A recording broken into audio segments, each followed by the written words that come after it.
Kita lanjut bahas PTTH Dunia Para Dewa episode 94. Oke lah, gak usah banyak mangming, kita langsung masuk aja ke pembahasan.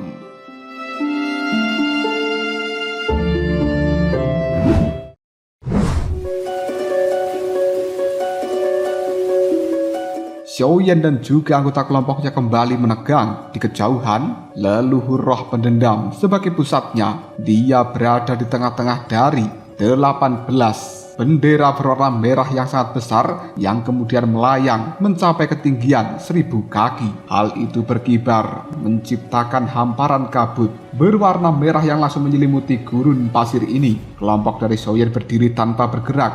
Mereka seolah-olah berada di tengah-tengah kobaran api dengan hamparan merah di langit dan juga di tanah saat ini yang mendidih penuh dengan gelombang. Warna merahnya menyebar, bau amis yang sangat menyengat tidak bisa menghilang, membuat kelompok dari Xiaoyan pun merasa cukup mual. Xiaoyan melihat pada bendera-bendera merah yang dibentuk oleh roh-roh pendendam yang tidak terhitung jumlahnya. Mereka saling melahap dengan cara menakutkan, tidak berani bertindak gegabah. Kelompok dari Xiaoyan hanya berkerumun di dalam lingkaran dan mereka waspada terhadap lingkungan sekitar, siap melakukan pembelaan diri terhadap situasi apapun yang mungkin terjadi. Leluhur roh pendendam tiba-tiba saja berbicara. Dengan mengorbankan kekuatan hidup roh-roh pendendam ini, aku memanggil energi iblis darah bumi untuk menempa formasi agung roh darah tertinggi. Suatu kehormatan bagi kalian bisa menyaksikan rangkaian acara ini. Xiaoyan telah langsung mengaktifkan perisai emas yang menyelimuti tubuh dari anggota yang lainnya. Pandangan mata dari Xiaoyan melihat sosok dari leluhur roh pendendam yang kemudian dia mengatakan, susunan dari formasi bendera merah ini sangat aneh, dipenuhi kebencian yang mengerikan. Kita semuanya harus berhati-hati. Kelompok dari Xiaoyan memandang formasi roh darah agung yang terbentuk dari bendera-bendera merah yang berputar tanpa henti, dan kelompok Xiaoyan ini sama sekali tidak terpengaruh oleh kata-kata leluhur roh pendendam. Dengan tenang mereka menunggu pertempuran apa yang akan segera terjadi. Di samping semua orang saat ini, roh-roh pendendam telah berputar-putar di dalam lapisan kabut berwarna merah, dan 18 bendera merah itu tampak dalam jangkauan, namun sebenarnya sangat jauh. Hal itu membuat Xiaoyan hanya bisa mengerutkan keningnya dalam-dalam. Raungan marah dari leluhur roh pendendam kembali terdengar. Gerakan bendera pertama, pedang darah mengorbankan surga. Bendera-bendera merah besar berkibar. Roh-roh pendendam yang tidak terhitung jumlahnya berubah menjadi pedang raksasa yang menebas dari langit. Cahaya tajam dari pedang raksasa itu telah langsung menerangi wajah dari kelompok Xiaoyan. Momentum dari pedang ini sangatlah cepat seperti meteor. Angin kencang yang dihasilkan mengacak-acak rambut dari kelompok Xiaoyan. Namun hal seperti itu tidak menggoyahkan hati mereka. Tangan dari Xiaoyan membentuk segel, kemudian dia dengan cepat berkata, "Kemarahan surgawi musim semi kuning." Kali ini sosok dewa emas raksasa telah muncul kembali. Mulutnya terbuka dan kemudian melancarkan gelombang suara yang bergabung dengan energi kuning di dalam tempat ini untuk melawan pedang raksasa tersebut. Xiaoyan menghela nafas dan dia benar-benar tidak tahu apakah harus senang atau khawatir. Tapi saat ini Xiaoyan hanya bisa berjuang sampai mati. Tak lama kemudian sebuah keterkejutan muncul di wajah dari kelompok Xiaoyan, karena dalam sekejap mata kemarahan surgawi musim semi kuning yang sebelumnya tidak terkalahkan ini telah langsung berhantaman dengan pedang raksasa, dan itu hanya menimbulkan beberapa riak kecil sebelum pada akhirnya gelombang suara itu menghilang kehampaan. Semua kembali tenang, hembusan angin kembali menerpa, dan kali ini pedang raksasa telah turun dengan sangat cepat menuju ke arah kelompok Xiaoyan. Zhenny dan juga yang lainnya pun bingung, dan kemudian mereka mengatakan, Kenapa bisa seperti ini? Kenapa kemarahan surgawi musim semi kuning yang bisa mengalahkan pasukan kerangka tidak berdaya melawan roh-roh pendendam yang telah berubah wujud menjadi pedang raksasa, dan itu juga tidak mampu menahan satu pukulan apapun? Pedang raksasa sudah semakin mendekat.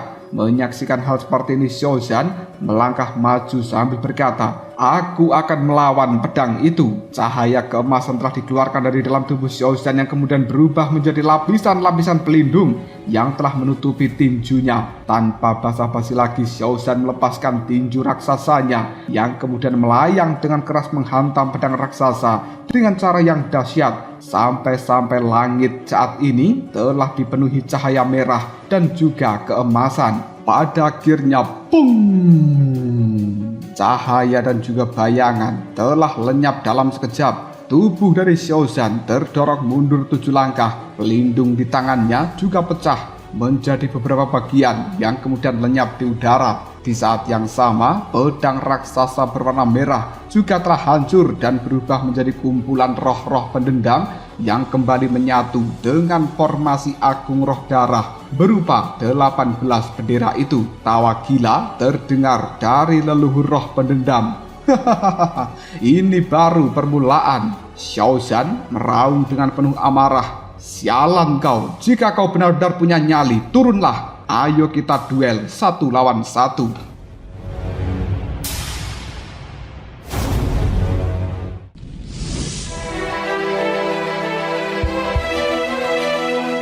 Leluhur roh pendendam mengabaikan provokasi dari Xiaozan dan kemudian dia melihat ke arah Xiaoyan berkata dengan angkuh, "Anak muda, meskipun kekuatan jiwamu cukup luar biasa, itu hanyalah angan-angan untuk bisa menembus roh-roh pendendam milikku yang telah diselimuti energi yin iblis darah yang telah berkumpul selama bertahun-tahun. Maka dari itu, kau hanya perlu patuh menerima kematian." Zhenny tidak terima dengan ucapan ini yang kemudian dia menimpali, sungguh kata-kata yang arogan. Zhenny menoleh pada Xiaoyan yang telah dipenuhi kecemasan dan kemudian raut wajah Xiaoyan merasa tidak berdaya sama sekali. Merasakan tatapan mata dari seorang Zhenny, Xiaoyan hanya tersenyum padanya. Xiaoyan kemudian terdiam sambil merenung. Jika kekuatan jiwa tidak berguna, lalu bagaimana bisa menghancurkan formasi agung roh darah ini? Tanpa memberikan kesempatan bagi kelompok Xiaoyan untuk berpikir, leluhur roh pendendam tiba-tiba melancarkan serangan keduanya. Bendera kedua bergeraklah, tombak darah muncullah. Pada akhirnya 18 bendera berwarna merah itu berkibar. Dan kemudian energi dari dalamnya langsung berubah menjadi 18 tombak berwarna merah yang secara tidak terduga langsung melesat menuju ke arah kelompok dari Xiaoyan. Pada saat yang sama di tengah aura berwarna merah, jeritan tajam dan juga melengking dari roh-roh pendendam kini terdengar. Hal itu meletus dan mengganggu pikiran dari kelompok Xiaoyan. Ujung tombak telah menari-nari berkilauan dengan cahaya merah yang tajam dengan begitu lincah dan juga cepatnya. Pada akhirnya, sring! Terdengar suara siulan. Sebelum Xiaoyan sempat beraksi, ujung dari tombak itu sudah mengarah langsung pada dadanya. Menyaksikan kecepatan seperti itu membuat Lei Xiaolong dan juga bayangan ungu terkejut. Mereka langsung berkata secara serempak, "Hati-hati!" Pada akhirnya, Lei Xiaolong dan juga bayangan ungu menghilang dan muncul di hadapan Xiaoyan. Telah memegang senjata masing-masing, dia berhasil menangkis serangan tombak yang mengarah pada Xiaoyan. Lalu Lei Xiaolong dan juga bayangan ungu menerjang maju, menebas 17 tombak yang masih ada. Akhirnya, dang, pertarungan tombak merah melawan Lei Xiaolong dan juga bayangan ungu terlihat cukup ganas, dan setiap serangan dari sebelumnya bahkan lebih menakutkan lagi. Keringat kini telah mengucur di dahi dari Lei Xiaolong dan juga bayangan ungu. Wajah dari keduanya pun nampak pucat, namun tangan mereka masih menggenggam erat senjata masing-masing untuk mengalahkan tombak-tombak yang masih tersisa. Keduanya telah bertarung dengan cara yang cukup sengit, dan kali ini Zhenny serta yang lainnya telah mengeluarkan senjata masing-masing, membentuk serangkaian segel bersiap untuk memberikan dukungan kepada Lei Xiaolong dan juga bayangan ungu. Tepat pada saat itu, diar, sebuah ledakan tiba-tiba saja meletus di langit yang berwarna merah. Karena Lei Xiaolong dan juga bayangan ungu, keduanya melepaskan energi yang dahsyat dari dalam tubuhnya. Hal itu membuat kekuatan dari tombak berwarna merah yang terakhir langsung runtuh. Gelombang panas yang dahsyat juga dengan cepat menghilang. Le Saolong dan juga bayangan ungu menghela nafas lega. Lalu mereka mengatakan, akhirnya kita berhasil mengalahkan 18 tombak merah. Meskipun begitu, rasa kebas telah menyebar ke seluruh tubuh dari Le Saolong dan juga bayangan ungu.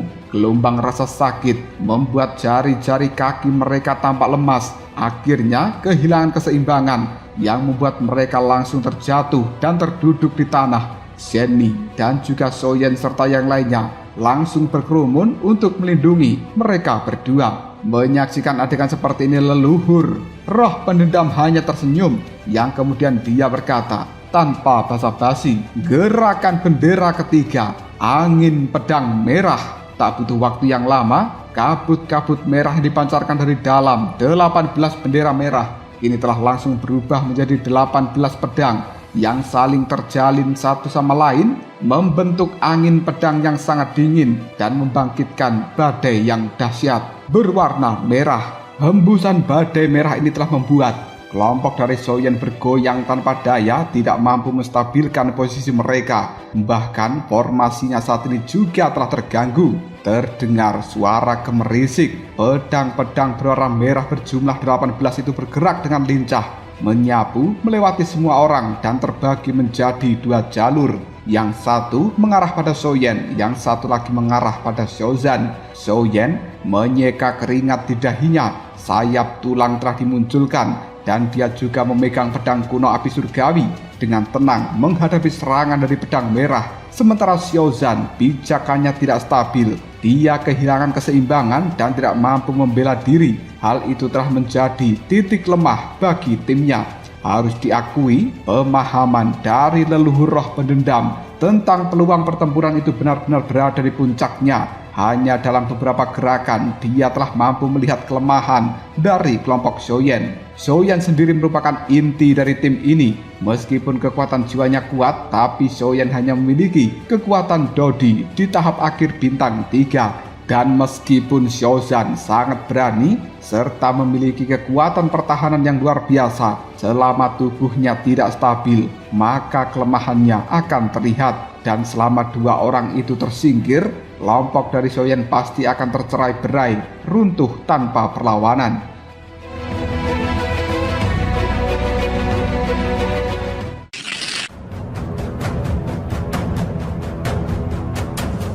Leluhur roh pendendam kali ini sambil tersenyum dia berkata, mari kita lihat berapa lama lagi kalian bisa bertahan. Pedang-pedang merah langsung berekselerasi menusuk ke arah Xiaoyan dan juga Xiaozan. Kali ini Xiaozan langsung mengeluarkan suara teriakan. Cahaya keemasan menyelimuti tubuhnya dan berubah menjadi armor emas yang dipenuhi simbol-simbol kuno di dalamnya. Benturan pun terjadi dengan pedang merah. Dan setelah beberapa detik, baju sirah emas milik Xiaozan kini telah langsung terpotong-potong oleh pedang merah yang sangat tajam. Di saat yang sama, pedang merah juga telah kehabisan kekuatannya, hanya menyisakan setitik energi merah. Namun hal itu tanpa henti masih mengukir di dada dari seorang Xiaozan, tapi Xiaozan mampu menghadapinya dengan mudah. Ketika serangan dari pedang ini sudah digagalkan, Xiaozan langsung mengeluarkan pil obat dari dalam cincin penyimpanan.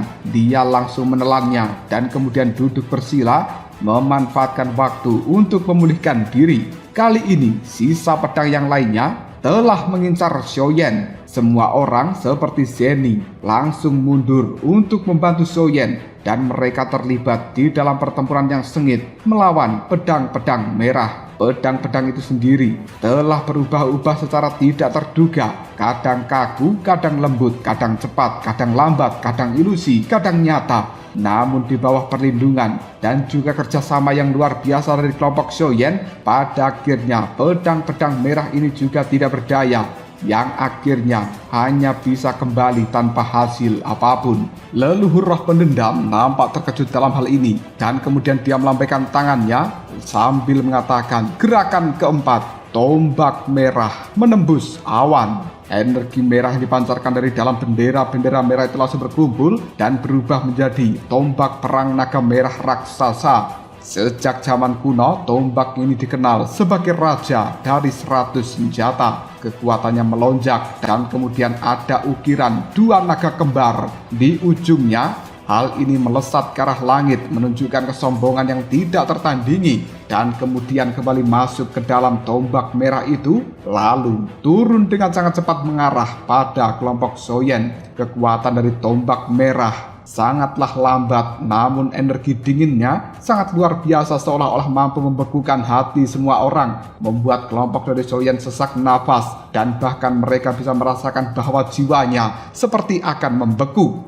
Waktu sepertinya juga telah berhenti untuk saat ini. Di bawah tatapan mata takjub dari kelompok Soyen, tombak perang naga merah bergerak dengan kecepatan yang cukup lambat, tapi kekuatan di dalamnya yang terpancar semakin menakutkan. Udara di sekitar formasi Agung Roh Darah juga tampak mengalir dengan sangat lambat. Daya penghalang dari tombak perang naga merah semakin kuat. Semua orang dari kelompok Soyen merasa seolah-olah pergerakan mereka menjadi sangat berat, seperti terbebani oleh ribuan ton besi. Hal ini membuat mereka benar-benar sangat tidak nyaman. Zeni melihat pada raut wajah dari anggota yang lainnya yang terlihat sangat kelelahan karena tekanan yang sangat luar biasa ini. Setelah leluhur roh pendendam melepaskan 3 serangan bendera sebelumnya, Xiaozhan terluka parah. Le Shaolong dan juga bayangan ungu menderita kerugian. Meski Xiaoyan tidak terluka, tapi kekuatan jiwanya telah habis. Dan kali ini, tombak perang naga merah, jika dibiarkan terus turun dengan kekuatan dahsyat, kemungkinan seluruh kelompok Soyen hanya akan berubah menjadi tumpukan daging. Zeni, dia menggerakkan tangannya dengan susah payah, dan kemudian energi di dalam tubuhnya bergejolak. Lalu hal itu pun menyembur keluar dari ujung jari Zeni yang seketika berubah menjadi tanaman-tanaman merambat yang tidak terhitung jumlahnya, yang kemudian langsung melilit ke arah tombak perang naga merah. Tanaman-tanaman merambat berwarna hijau itu langsung menyerap energi merah dan diubah menjadi nutrisi untuk dirinya sendiri. Bahkan potongan-potongan daun berwarna hijau kini juga telah bermunculan yang seketika menutupi seluruh tombak perang naga merah. Hal itu membuat tombak ini langsung mengeluarkan suara dengungan yang sangat keras, seolah-olah dia hendak mencoba melepaskan diri dari ikatan tanaman merambat dan juga daun-daun hijau. Pada akhirnya, tanaman-tanaman merambat milik Zeni terus-menerus dihancurkan berkeping-keping di bawah energi dahsyat dari tombak perang naga merah. Namun, tanaman merambat itu juga terus beregenerasi. Siklus demi siklus terjadi tanpa henti. Konfrontasi antar kekuatan hijau dan juga energi merah telah mengurangi beban tekanan dari ruang ini, yang akhirnya kelompok dari Soyen bisa membebaskan diri dari tekanan yang berat. Xiaozhan langsung melompat sambil mengepalkan tinjunya yang sudah dipenuhi amarah, dan hal itu langsung dilayangkan pada tombak merah yang besar tersebut.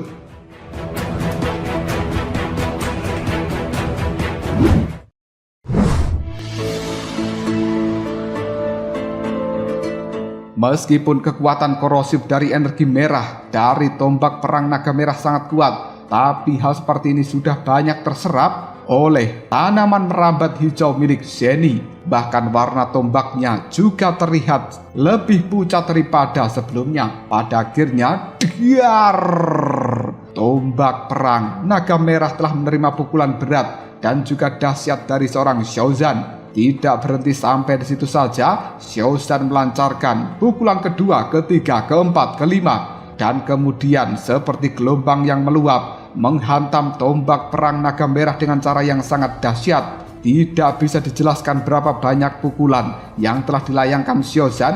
Bahkan dia sendiri hampir kehabisan kekuatan di dalam tubuhnya. Meskipun begitu, tombak merah kali ini juga telah benar-benar retak. Berbagai serpihan pecahan dari tombak merah itu tersebar di tubuh Xiaozhan, segera memancarkan sejumlah besar energi merah yang jahat demi melancarkan serangan balik. Tapi Xiaozhan tidak peduli dalam hal itu. Dia tidak takut dengan energi merah karena tubuh dari Xiaozhan telah dilindungi oleh baju zirah emas. Xiaozhan dengan tubuh yang sangat berat dia masih tidak menyerah yang kemudian berteriak dengan keras, memutar tubuhnya sedikit berjongkok yang kemudian kembali melompat ke atas langit untuk melepaskan tinjuan terakhir demi bisa menghancurkan tombak perang naga merah yang sudah retak.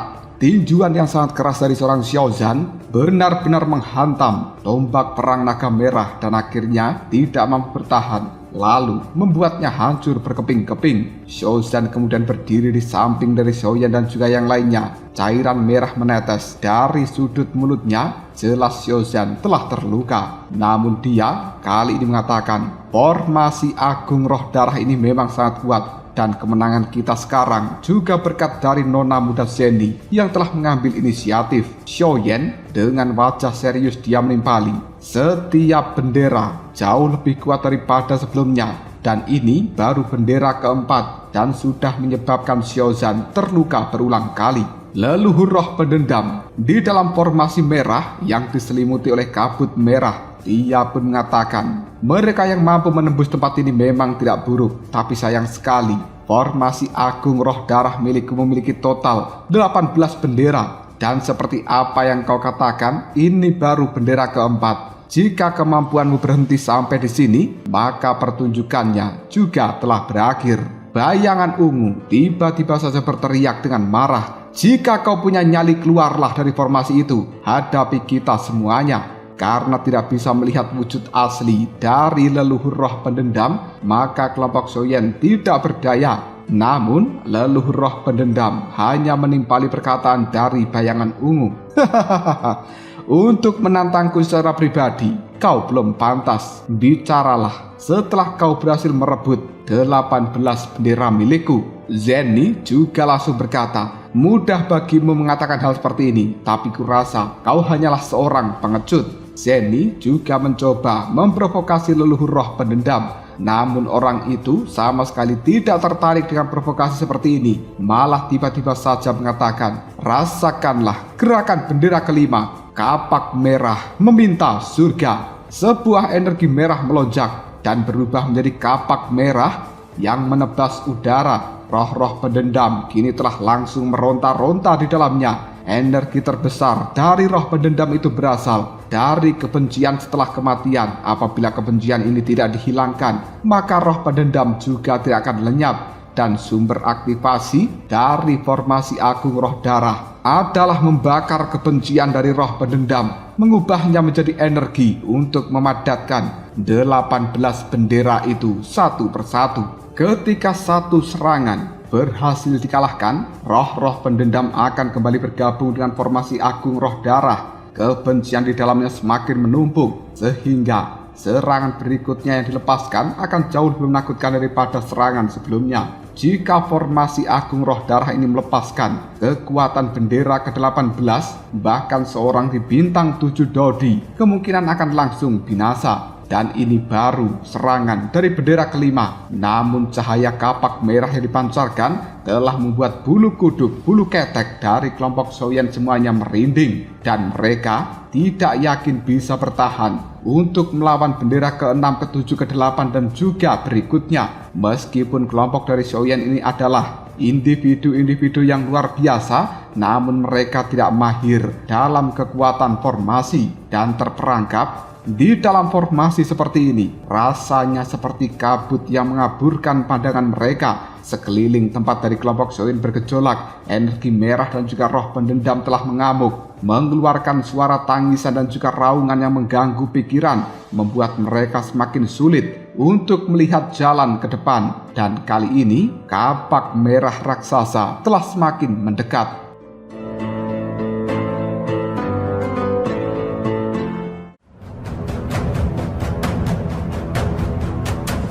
Lalu apakah yang akan terjadi selanjutnya? Mungkinkah kelompok dari Xiaoyan mampu mengatasi kekuatan dari kapak merah dan kemudian melawan kekuatan bendera-bendera berikutnya? Jika kalian penasaran, tunggu aja jawabannya di next video. Ngobrol Shop.